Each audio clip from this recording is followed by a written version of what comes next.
I knew the moment she laughed. That sharp, careless laugh that once made me fall for her. Something inside me was about to crack. It wasn't just a laugh. It was the kind that makes people turn their heads. The kind that echoes like a warning bell through the room. And this time it was aimed straight at me. "Come on, Lisa," her co-worker said, grinning as he lifted his glass. "Tell us again what Mark did when he tried to fix the washing machine." She smirked, eyes gleaming with wine and attention. "Oh, you mean when he nearly electrocuted himself?" Laughter rippled around the table as she continued. "He watched one YouTube video and thought he was a handyman. My husband always tried to be useful." Everyone burst out laughing, and then froze. Because it wasn't the story that stung, it was the tone, the mocking edge, the way her hand brushed that co-worker's arm, like they shared a private joke at my expense. For a moment, I wondered if I was overreacting, if maybe I was being too sensitive. But then she glanced at me, just for a second, and I saw it, that glint of superiority, that smug little look that said, "You won't do anything about it." That's when I realized the woman sitting across from me wasn't my wife anymore. The party was at some fancy rooftop bar downtown. Glass railings, city lights, gold reflections stretching across the skyline. Lisa worked in marketing at a tech firm, and I'd never really fit in at her work events. Too polished, too rehearsed, too fake. I'm a construction supervisor. My hands are rough, my shirts smell like sawdust, and I don't know how to charm a room full of executives. But Lisa used to love that about me. She said she wanted someone real. That night, though, I was her joke. Every conversation became another jab. How I didn't understand her work. How I still use a flip phone. Not true. How I didn't get modern aesthetics. And every time she laughed, I felt another piece of our marriage fall apart.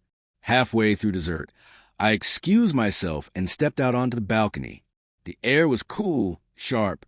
My chest felt tight.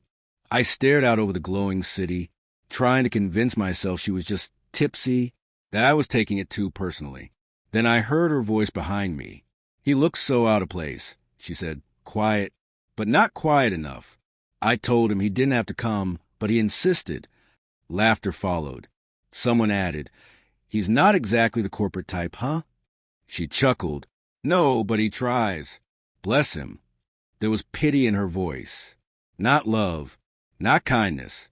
Pity. Something inside me snapped. When she finally came outside, wine glass in hand, she smiled like nothing happened. "There you are," she said lightly. "Why'd you sneak off?" "Needed some air," I said, keeping my voice steady. She leaned on the railing beside me, that sweet citrus perfume wrapping around us. I used to love that scent. "Don't look so grumpy," she teased. "You know how these parties are, everyone jokes around." "Is that what that was?" I asked quietly. "Joking?" Her brow furrowed. "What are you talking about?" "Mocking me, laughing about me in front of your friends, making me look like an idiot." Her expression hardened instantly. "Oh, come on, Mark. Don't be so dramatic. It was harmless." "Harmless?" I turned to face her fully. "You humiliated me. In front of your boss. In front of people who barely even know me. You're overreacting," she shot back. "I was just having fun." "God, you take everything so seriously." "Fun," I said, my voice shaking. "You think it's fun to tear down the man who stood by you for 10 years. Her lips tightened, her eyes cold. "Maybe if you didn't make it so easy." That single sentence hit harder than a slap. The drive home was silent. She scrolled through her phone, and I kept my eyes on the road, knuckles white against the steering wheel. When we got home, she went straight upstairs. I stayed in the car for a long time, the ticking engine the only sound, her laughter replaying in my head on a cruel loop. I didn't sleep that night. Couldn't. Something inside me refused to settle. So I did something I'd never done before. I went through her phone. It wasn't jealousy, it was dread. I needed to know if that look she gave her co-worker, the tall one with slick back hair and the expensive watch, meant what I thought it did. And it did. Their messages were careful, coded, flirty. Nothing graphic. just enough to draw the outline of betrayal. Late-night texts, heart emojis. One from him, just last week. Don't forget our secret. My stomach dropped. I just sat there in the dark, her phone glowing in my hands, reading until the words blurred. No tears, just emptiness. When she came downstairs the next morning, she looked tired, but not sorry. You're up early, she said, rubbing her eyes. I sat at the kitchen table, her phone beside my coffee cup. Couldn't sleep, I said evenly. She spotted the phone and froze. Mark, what? I read your messages, I said simply, her face drained of color. You had no right. I had every right. I cut in. After last night, after everything, I needed to know who you really are. She opened her mouth, then closed it. The fridge hummed in the silence. It's not what you think, she whispered. Then tell me what it is. It was just texting, she blurted. We never. Don't lie to me, Lisa. Her shoulders slumped. It wasn't serious, she said weakly. It just happened. I was lonely. You're always so busy, so distant. I laughed bitterly. Lonely? You mocked me in front of your whole company. You made me a joke.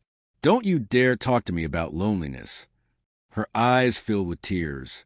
But I didn't feel anything anymore. I think you should go, I said quietly. What? She whispered. I mean it, Lisa. Go stay with your sister. Or that coworker. I don't care. Just go. Mark, please. I didn't yell. I didn't throw anything. I just stood there, watching the woman I once loved fall apart, and realizing how far gone we were. She packed a small bag in silence. When the door finally closed behind her, the quiet that followed felt heavier than grief. Weeks passed. She called, texted, long apologies about how she'd made a mistake, how it wasn't supposed to go that far. But every time I read her words, I heard that laughter again, that cruel, echoing sound that told the world I wasn't worth respect. 2 months later, I sold the house. Too many ghosts in the walls.